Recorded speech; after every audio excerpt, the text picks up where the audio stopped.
우리 증시 혹시 포기하셨나요? 아니면 포기할까 말까 백척간두에 서 있는 그런 마음인가요?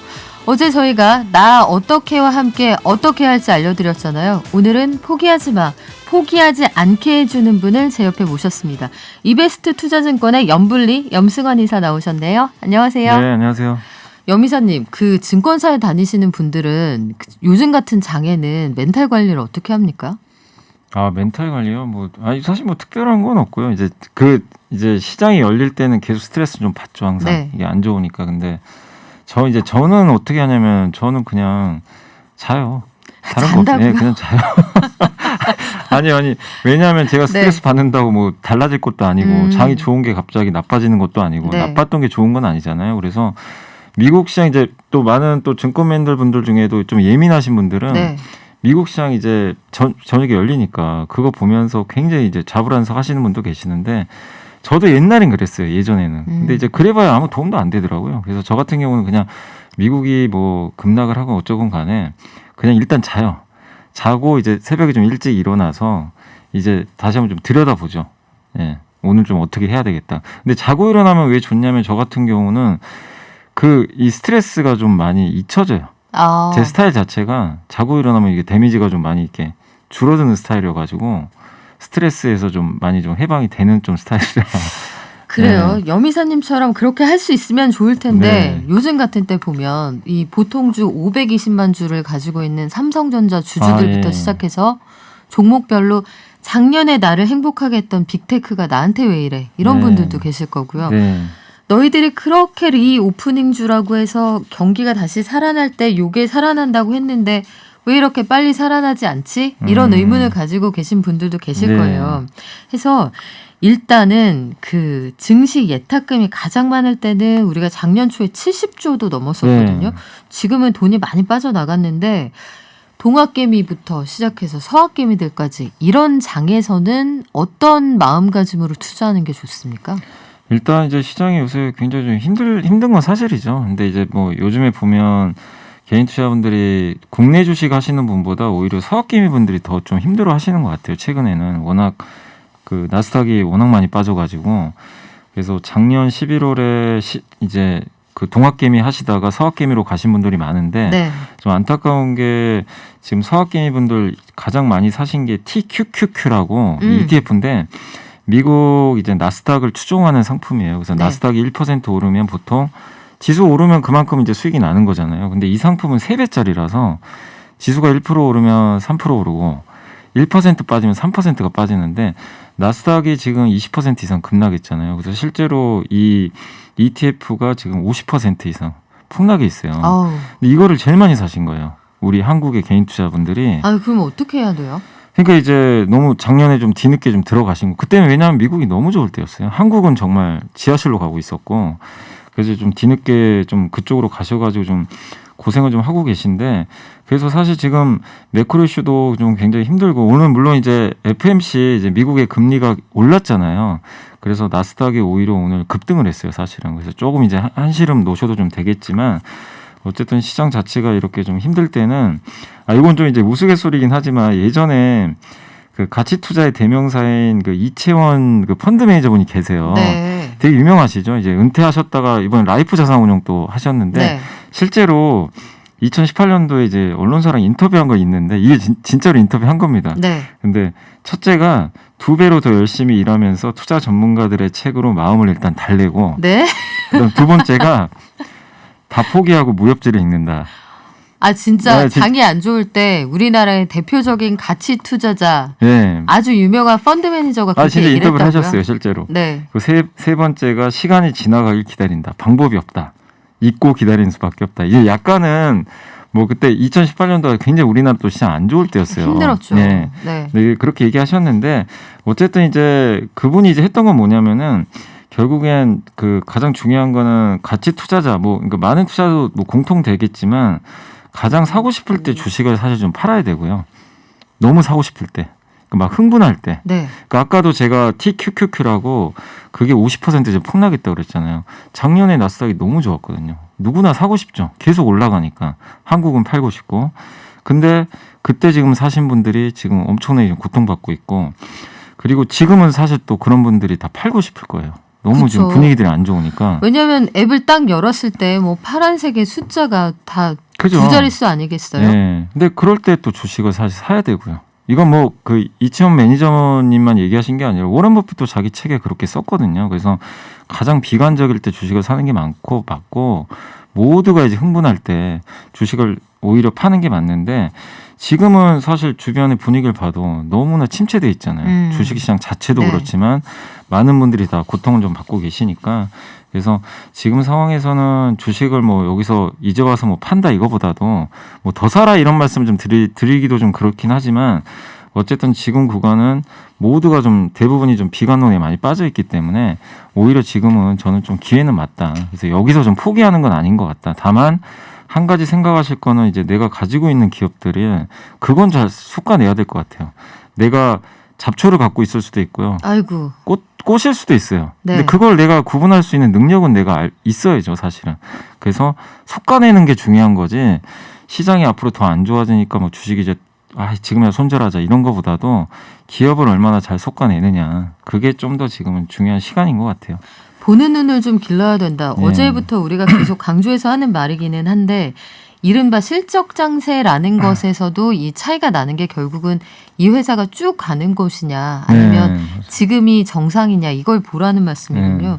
그러면 내 종목이 떨어질 때 팔았을 때 항상 후회가 남고 아쉬움은 있단 말이에요. 네. 근데 매매 타이밍이라는 게 결국은 그러니까 그 평가액이 올라갔을 때 흐뭇하죠. 근데 그걸 팔아서 내 통장에 입금이 돼야 내 돈이잖아요. 근데 매도 타이밍을 잡는 게 너무 어려워서 말씀하신 것처럼 나만 갔다 하면은 파티가 파장이야. 네. 여기 사람 되게 많고 신나는 것 같아서 갔는데 조금 있다 애들이 다 저기 택시 부르더라. 이런 네. 상황일 때가 많거든요. 네. 그런 타이밍은 어떻게 잡아야 됩니까? 그러니까 이게 사실 매매 타임이라는 게 그거 이제 선천적으로 잘 하시는 분들이 계세요. 그러니까 단기 뭐 차트도 보시고 수급 보셔가지고 기가 막히게 타점을 잡는 분들이 계세요. 그분들이 막 그 관심법하고 그러는 건 아니죠. 그런 건 아닌데. 그 이제 눈은 어떻게 근데 키웁니까? 그분들만의 뭔가 좀 촉이 있는 것 같아요. 네. 근데 그거는요. 100명이면 1명 정도예요. 사실은 아주 극소수예요. 근데 이제 그런 분들이 그 성공을 하는 게 보이니까 따라하려고 하는 거죠. 근데 그건 따라한다고 되는 게 아니에요. 그러면 따라한다고 되는 게 아니다. 그래요. 그 영역은 네. 그들만의 영역이라고 둬도 대부분의 일반 투자자들이 손실을 줄이면서 조금이라도 수익을 보고자 투자를 하는 네, 거잖아요. 그죠. 그러면 어떻게 하면 돼요? 그러니까 일단은 결국엔 내가 이제 이 기업을 어쨌든 투자를 할 때 이제 매수부터 좀 잘하셔야 되는 게 사는 이유를 내가 정해놓고 사야 되는데 가장 이제 흔하게 하시는 게 뭐냐면 남의 추천. 남이 이거 좋대더라. 어떤 전문가가 나와서 방송에서 이게 좋대더라. 아니면 뭐 친구나 주변에 성공한 투자자가 이거 괜찮아. 그럴 땐 또 남의 말을 그렇게 잘 들어요. 그럼 이제 그냥 맹목적으로 사잖아요. 네. 근데 그게 잘 갈 때는 좋죠. 시장이 좋을 때. 근데 요즘같이 시장 안 좋을 때는 뭐 10개 사면 한 6, 7개 물릴 수 있잖아요. 1년 후에 갈 수도 있지만. 근데 그런 기업을 물렸을 때는 이제 방법이 없어요. 내가 모르니까. 이 사람한테 물어볼 수도 없고, 그리고 그 추천해준 사람한테 물어보면 계속 보유하라 그러겠죠, 당연히. 근데 내 스스로가 그거를 몰랐을 때는 이렇게 주가가 흔들렸을 때 감당을 할 수가 없어요. 그래서 처음부터 내가 아는 기업만 사야죠, 당연히. 내가 이걸 왜 사야 되고, 예를 들면 뭐 현대차가 있다. 현대차 예를 들면 뭐 어떤 브랜드가 정말 잘 팔린다. 이게 근데 앞으로도 잘 그러니까 되게 단순한 거잖아요. 그런 논리로라도 하나 좀 선택을 해서 투자 아이디어를 삼아가지고 사야 되는데 그게 애초에 없어요. 근데 그런 아이디어를 밑바탕으로 해서 사게 되면 나중에 파는 시점도 굉장히 간단해져요. 그 아이디어가 훼손될 때 그냥 팔면 돼요. 그러니까 만약에 나는 이 브랜드가 잘 팔릴 줄 알고 샀는데 네. 한 몇 달 지났더니 안 팔리는 거예요. 생각보다 여기서 신체 효과가 있을 줄 알았는데 예를 이게 든 거죠. 글로벌 네. 시장에서 예컨대 뭐 네. 예를 들자면 한 완성차 업체가 야심차게 내놓은 신작인데 이게 주력 수출 시장에서 안 되는 것 네, 같다. 맞아요. 그럴 수도 그러면 있어요. 그때는 셀. 무조건 팔아야죠. 왜냐하면 내 아이디어가 틀렸잖아요. 근데 만약에 내가 생각한 아이디어보다 더 많이 팔려요. 예를 들면. 그럼 더 사는 거죠, 사실은. 그러네요. 생각해보니까. 되게 단순한데, 그러니까 이제 워런 버핏도 얘기를 했지만 내가 아는 기업만 하라 그랬거든요. 근데 2,200개 한국 기업들이 있어요. 상장된 기업들이. 그중에 사실 여러분들이 아는 기업들은 극소수잖아요. 근데 그 극소수 안에서만 선택을 해도 돼요. 내가 아는 기업들만. 근데 이제 많은 분들이 모르는 상태에서 이것저것 뭐 좋다는 얘기만 듣고 다 사다 보니까 이게 중구난방 되게 되고 빠졌을 때 대응도 안 되게 되고 그리고 올라도 급등을 하잖아요. 네. 그러면 이제 이것도 판단이 안 돼요. 이걸 팔아야 돼 지금. 지금 이게 적정 주가가 맞아? 그러니까. 이게 너무 과열된 거야? 예. 그러네요. 그러니까 이제 본인만의 그게 없어요. 아이디어가 없다 보니까. 그래서 중요한 거는 매매 타이밍을 맞추려고 하지 마세요. 그걸 어떻게 맞추겠어요, 솔직히. 그건 뭐 누구도 불가능하고 이번에 워런 버핏도 주주총회에서 뭐라고 했냐면 자기는 타이밍 절대 못 맞춘다. 맞추려고 한 적도 없대요. 예, 자기도 타이밍 맞추려고 했던 적이 2번 있었대요. 세상에서 제일 잘할 것 같은 사람도 그렇게 얘기를 하네요. 2번 맞추려고 했대요. 네. 2008년 금융위기 때랑 코로나 전에. 근데 그때 어마어마하게 손해를 봤대요. 그 맞추려다가. 그러니까 맞추는 것 자체가 사실상 불가능한 일이거든요. 그래요. 맞추지 말고 예습하고 공부를 해보자. 자, 우리 할아버지 댁에 가고 있는 10살 시연이하고 같이 들을게요. 교통정보 듣고 오겠습니다. 네, 전국의 어린이들과 함께하는 경제발전소입니다. 0031님 문자 주셨어요. 연서 연종이 사랑해. 연종이는 심지어 5월 5일이 5번째 생일이니 정말 너무너무 축하해. 오, 연종이 생일 축하해요. 그리고 우리 항상 문자 주신 분이죠. 이불몽땅님 손자 손녀들 이름 죄다 써주셨어요. 선아 민주 담비 어린이날 행복하게 보내라. 아림이 도헌이도 어린이날 축하 부탁드려요. 8853님 다 듣고 있지? 우리 딸 초아 경제발전소 들으면서 경제 공부하자 아빠가 보내주셨습니다. 자, 우리가 저는 그런 생각해요. 어린이들하고 이야기를 할 때 물론 투자도 안 하고 뭐 안 가르쳐주고 용돈도 안 주고 내가 다 관리해주면 그게 제일 안전하거든요. 그러니까 그런데 그런 생각이 들더라고요. 선박이 항구에 정박해 있을 때 제일 안전합니다. 풍랑을 만날 일도 없고요. 바다에서 해상 사고도 없겠죠. 근데 배는 정박해 두려고 만드는 게 아니거든요. 우리가 아이들의 인생 경로를 완벽하게 커버해서 같이 살아가 줄 수 없다면 저는 세상에서 투자해서 그래도 손해보지 않는 법을 미리미리 조금씩 알려줄 필요는 있다는 생각이 들어요. 자, 우리 연불리하고 함께하고 있는데 2020년 3월부터 보면 이 증시의 흐름이 굉장히 좀 드라마틱하게 변하고 있거든요. 지금 시장을 그래서 아마 더들 힘들어 하실 거예요. 같은 날, 작년 딱 요 날 어린이 투자자가 저희한테 오셔서 굉장히 높은 수익률을 자랑하고 가신 분이 있었어요. 그런데 그 이후에 그 친구도 아마 좀 여러 가지 과정이 있지 않았을까 싶은데 시장 상황에 따라서 내가 기대하는 바 그리고 매도, 매수 타이밍 이런 대응 방법도 좀 달라져야 될 것 같은 생각이 들거든요.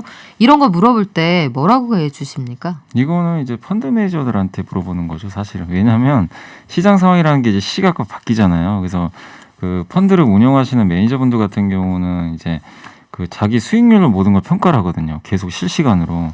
그래서 당연히 이런 게 중요하지만 일반적으로 개인 투자분들이 결국엔 좀 장기 투자를 한다는 관점에서는 일일이 그러니까 오늘 뭐 나스닥이 올랐으니까 아니면 금리를 올렸으니까 지금 당장 이런 변화에 의해서 난 이렇게 가야지. 이걸 팔고 이쪽으로 옮겨가야지.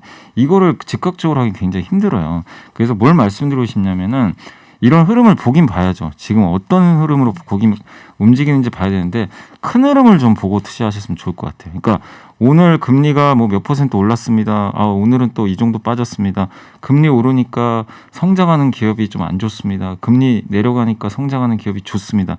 이거 매일매일 반복하는 거 내가 스타일별로 할 수가 없어요. 그러니까 그런 거에 연연하지 마시고 예를 들면 지금 한번 큰 흐름으로 보시면 결국 두 개잖아요. 이건 누구나 다 지금 그 느끼고 계시겠지만 고물가, 고금리. 이게 당장 끝날 이슈는 아니라고 저는 보거든요. 앞으로도 뭐 올해 말이나 내년까지는 예전보다 높은 물가, 높은 금리. 그러면 이런 그 물가와 금리가 오르는 상황에서는 현금의 무게가 이제 굉장히 이제 무거워져요, 되게. 현금도 현금이. 종목인 거죠. 그죠. 어떻게 보면 종목이죠. 그러니까 그동안은 현금을 되게 어떤 분은 현금은 이제 막 쓰레기다 막 이런 표현도 했잖아요. 2020년에. 왜냐 현금을 다 살포해 버렸으니까 정부가 현금 가치가 떨어지죠. 근데 지금은 이제 돈을 회수하는 단계예요. 근데 당연히 고통도 따르겠지만 어쨌든 그러면 현금의 무게가 굉장히 무거워지거든요. 그러면 빚이 많은 기업은 그 무게에 깔려가지고 굉장히 힘들어질 수가 있어요. 빚이 많은 기업들은. 왜냐하면 금리가 올라가면서 돈이 없잖아요. 꾼돈이 많은 회사들은 좀 굉장히, 주의해서 보셔야겠네요. 그러니까 무게가 이제 네. 무게 위에서 눌러버리는 거고 반대 기업들이 있어요. 예를 들면 삼성전자 같은 기업은 현금이 110조가 있어요. 이런 기업들은 현금이 밑에서 받쳐줘요. 그냥 단단하게. 오히려 이 가치가 더 올라가는 거죠. 그래서 이런 흐름을 좀 여러분들이 생각하시면 앞으로 금리가 계속 오르는 구간에서 현금이 많은 기업, 내가 투자를 한다면 이런 기업을 찾아보는 거죠. 이 큰 흐름이잖아요, 사실은. 그리고 물가가 올라가죠. 물가 오르면 또 뭐죠? 가격은 계속 올라갈 텐데 그러면 어쨌든 상품 가격이나 이런 것들을 올려야 되거든요. 그럼 그 가격 전가를 할 수 있는 기업인지도 잘 보셔야 되겠죠. 그러니까 가격 전가라고 우리가 어렵게 표현합니다만 값을 올려도 안 사 먹을 수 없거나 안 쓸 수 없거나 이런 종목들을 찾아보라는 말씀이에요. 맞아요. 그러니까 이게 워런 버핏이 투자했던 것 중에 그게 있잖아요. 코카콜라. 코카콜라를 500원, 1,000원을 올려도 그러니까 드실 분들은 먹는 거죠, 사실은. 그러니까 가격을 아무리 올려도 이 뭐 대체제가 없거나 사람들이 이제 거부할 수 없는 것들 있잖아요. 이런 기업들은 살아남겠죠. 근데 이제 경쟁이 너무 치열한 것들은 가격 올리면 여긴 더 싼데 그럼 난 이거 사고 말지. 이제 그런 식으로 바뀔 수가 있거든요. 그래서 이런 두 가지 측면, 이게 고물가 고금리는 앞으로 이어지는데 이 구도하에서 내가 투자한 기업이 과연 여기에 맞는 기업인지 이거에 반하는 기업인지를 파악하는 게 우선이지 시장이 막 당장 어떻게 되고 이거에 맞춰서 매일매일 내가 색깔을 바꾸면 그건 그냥 트레이더 정도만 할 수 있는 거거든요. 그래서 맞아요. 그런 부분을 한번 좀 고민해 보셨으면 좋을 것 같아요. 그리고 저는 그 생각도 들더라고요. 우리가 이 투자와 매매를 전업으로 하시는 분들도 힘들어 하시는 장인데 우리가 요거 하루 종일 들여다본다고 뚜렷한 답이 매일매일 나오진 않을 거 아니에요. 장기적으로 좀 보자는 말씀에 공감이 되는데요. 공부하라는 말씀을 그래서 많이 해주세요. 이게 요리를 만드는 과정하고 좀 비슷하다는 생각도 들고 된장찌개, 고추장찌개 우리 끓여봤으니까 먹어보고 망했다 싶으면은 좀 더 뭘 타든지 뭘 빼든지 이렇게 해보잖아요. 생전 처음 끓여보는 무슨 스튜 이런 거 하면 이게 망한 건지 안 망한 건지 알 수가 없단 말이에요. 짠지 단지. 공부하는 방식도 좀 알려주세요. 그러니까 요리사 얘기하셨는데 결국 이제 지금 요리사는 여러분이잖아요. 투자하시는 본인이고. 근데 지금 예전보다 재료가 너무 좋은 게 많아요. 왜냐하면 옛날에는 내가 투자를 하고 싶어도 정보를 알 수 있는 방법이 별로 없었어요. 그리고 선생님도 되게 많아요. 네, 맞아요. 근데 지금은 유튜브도 그렇고 뭐 각 증권사의 그 전문 애널리스트 분들이 자기가 직접 보고서를 쓰고 아예 방송에다 설명까지 잘해줍니다. 맞아요. 그러니까 이 재료들은 이제 많이 모을 수가 있는데 문제는 그걸 내가 잘 조합을 해가지고 요리를 만들어내야 될 거 아니에요. 근데 그 능력을 키우는 게 지금 중요한 것 같아요. 재료들은 풍부하니까. 그래서 공부할 때 좀 어떻게 하시면 좋냐면 결국 내가 기업에 투자하는 거잖아요. 기업에 투자하려면 이제 결국 우리가 수학 문제 풀 때도 공식을 알아야 되잖아요. 그래서 그 공식을 좀 공부를 하긴 해야 됩니다. 그래서 뭐냐면 결국 두 개거든요. 정성적인 거랑 이제 그 정량적인 게 있는데 정성적인 건 뭐냐면 한마디로 그냥 기업 야 너 이 회사 이거 뭐 하는 회사야? 그거예요. 그냥 딱 삼성전자 현대차 하면 딱 아시잖아요. 근데 내가 생전 모르는 기업을 딱 봤어요. 그럼 뭐 하는 회사인지 알고 투자해야 돼요. 도대체 이 회사가 뭐 하는 회사인지. 정체가 뭔지. 네. 근데 그것도 사실 안 보신 분들 되게 많으시거든요. 진짜요? 그러니까 적어도 여기 TBS 그러면 그거죠. 내가 TBS에 만약에 이 회사 상장이 돼 있다면 이거 도대체 뭐 하는 방송국이지? 분석을 하면 되잖아요. 어떤 프로그램들이 있지? 이런 것들. 박영미의 경제발전소가 시청률 1위다. 뭐 이런 식으로 분석을 하는 거죠, 사실은. 아우 너무 정확한 분석이네요. 그러니까 그런 식으로 분석하는 게 정성적인 분석이에요. 그게 기본입니다. 그거를 무조건 하셔야 되고 거기서 주의할 거는 그러니까 이 회사의 사업 구조가 앞으로도 계속 성장할 모델인지 이걸 파악을 해야 돼요. 아니면 성장이 떨어지는지 아니면 계속 유지할 수 있는 사업인지. 통신회사 같은 건 성장은 아니잖아요. 유지. 근데 전기차 만드는 회사는 성장하죠. 그러니까 그 사업 구조를 보고 이걸 판단을 하는 거죠. 그게 첫 번째고 두 번째 정량적인 분석은 뭐냐면 우리 성적표 보는 거예요. 이 회사가 그럼 실제 TBS가 지금 돈을 얼마 버는지 재무제표 있잖아요. 그걸로 이 회사 얼마 버는구나. 지난 10년간 얼마 벌었다. 앞으로도 얼마 벌겠지. 이런 것들을 통해서 숫자를 검증하는 거죠. 그래서 이 두 가지를 결합을 해가지고 자기 스스로가 이제 평가를 해야 돼요. 이 회사 내가 앞으로 이만큼 더 벌 것 같은데 투자할 가치가 있겠다. 이런 것들을 이제 고민하는 거예요. 그러니까 이 두 개를 복합적으로 공부를 사실 꾸준하게 하셔야 돼요. 근데 물론 쉬운 건 아니지만 책도 나와 있고 유튜브에도 굉장히 많은 좋은 자료들이 있으니까 정성적인 거, 정량적인 거 이 두 개를 병행하시면서 꾸준히 공부를 해 나가셔야 됩니다. 지금. 생각해 보니까 그렇기는 해요. 우리가 그 사소하게 무슨 커피 한 잔을 사도 이게 통신사 할인돼요, 뭐 돼요, 하나하나 다 네, 따져 다 따져. 보잖아요. 네, 맞아요. 근데 이상하게 증시에 투자할 때는 내가 저기 연습 게임에 입장료라고 생각하게 하면서 몇백만 원 단위에 대해서도 사람이 간이 좀 커지거든요. 네. 근데 여러분 생각해 보세요. 이게 우리가 어떻게 모은 돈입니까? 이거 손해 보면 안 되잖아요. 네. 공부 열심히 하셔야 되고요. 제가 아이돌을 키우는 기획사에 투자하는 저만의 팁을 잠깐 알려드리면, 일단 여기서 주력인 아이돌이 누군지, 이 친구들 군대 맞아요. 언제 가는지, 병역이 어떻게 될지, 이 친구들이 군대 가고 나서 추가로 돌격할 후배 아이돌 중에 혹시 학폭 이슈 이런 게 있는지, 이런 것들 제가 면밀하게 보거든요. 해서 최근 들어서 하이브의 주가 이런 것들에 대해서 약간 횡보한다, 이런 이야기가 왜 나오는지 관련 이슈도 이렇게 보시면 그런 것들도 좀 참고가 되실 겁니다. 제가 너무 김연아 앞에서 스케이트를 아니 탔네요. 너무 잘하시는 것 같아요. 그게 사실은 맞는 방법이에요. 자, 우리 투자하실 김연아와 함께 주식을 종목별로 공부하고 분석할 자신이 없다, 이런 분들 많으실 거예요. 네. 우린 생업 종사자잖아요. 네. 아침부터 퇴근할 때까지 장을 내내 들여다 볼 수도 없고, 그게 우리의 투자에 반드시 도움이 되지도 않을 수 있습니다. 이럴 때는 종목 분석은 자신이 없는데 소액으로 조금씩 투자를 해보고 싶어요. 어떻게 하면 좋아요? 저는 이제 이런 분들, 그러니까 공부를 해도 이게 안 되시는 분도 사실 계세요. 진짜 이 기업 분석 자체가 어려워하시거나, 그래서 그런 분들 같은 경우, 아니면 이제 아이들도 많이 좀 투자를 요새 권유를 하잖아요. 그런 경우에는 저는 그냥 ETF가 제일 낫다고 생각해요. 그러니까 펀드를 주식처럼 사고 네. 파는 건데, 한마디로 예전에는 우리가 돈을 맡기면 펀드 매니저가 운영을 했지만 내가 그 펀드를 직접 사고 파는 겁니다, 사실은. 근데 그 중에서 공부하기 싫다면, 공부가 좀 어렵다면, 저는 이제 전 세계 증시에 투자하는 그 ETF가 하나 있어요. 이 코드, 그러니까 이름 제목이 뭐냐면 VT라고 있습니다. 뱅가드라는 이제 그 자산 운용사에서 만든 건데, 세계적으로 유명한. 네. VT가 결국에 이제 전 세계 시장을 다 포함을 해요. 뭐 미국도 들어가 있고, 당연히 한국, 뭐 일본, 뭐 중국부터 아니면 저 유럽까지, 뭐 아프리카까지 다 포함되어 있죠. 그러니까 근데 제가 이걸 왜 권유드리냐면, 기업은 망할 수도 있어요. 정말 우리가 생각하는 그 기업도 망할 수도 있습니다. 잘못하면. 모르는 거거든요. 근데 국가는 없어지진 않아요. 그 나라의 증시는 없어지지 않고, 어쨌든 전 세계 경제는 조금이라도 꾸준히 성장을 합니다. 어떤 위기가 와도. 우리 위기를 많이 겪었잖아요. 네. 뭐 전쟁도 나고 했지만 꾸준히 성장해요. 그래서 이 VT가 이게 출범하고 나서 연평균 수익률이 나왔어요. 그게 10% 정도 돼요. 연으로. 연평균 10%요? 그러니까 어떤 해에는 마이너스도 나겠죠, 당연히.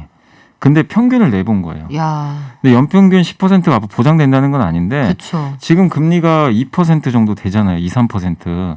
그래도 이게 뭐 설사 여기서 수익률이 떨어진다고 해도 금리보다는 높은 수익률이 지난 몇십 년간 계속 나왔거든요. 그리고 이거는 내가 기업에 대해서 공부할 이유가 없잖아요. 그냥 적립식으로 내가 만약에 월급을 네. 300 받는데 100만 원이라도 적금 넣는 거죠. 절대 망할 위험도 없고, 경제가 성장하는 만큼 1년에 조금씩이라도 수익이 나기 때문에, 그리고 배당도 한 1, 2% 정도 주거든요. 예.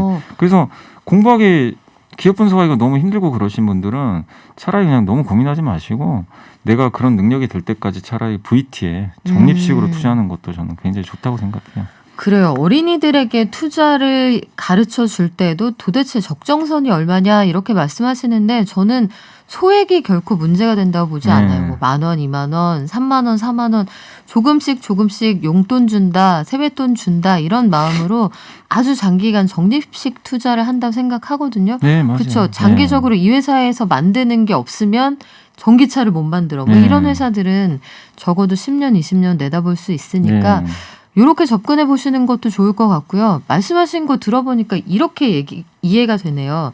포트폴리오 안에서 미국장이 어려워도 중국장은 좋을 수 있고, 중국장이 어려워도 일본장은 살아날 수 있고, 이런 방식이면 그 펀드라는 바구니 안에서 해지가 되는군요. 그죠. 예. 약간 자산 배분이, 물론 이제 미국 비중이 높긴 하지만. 그렇죠.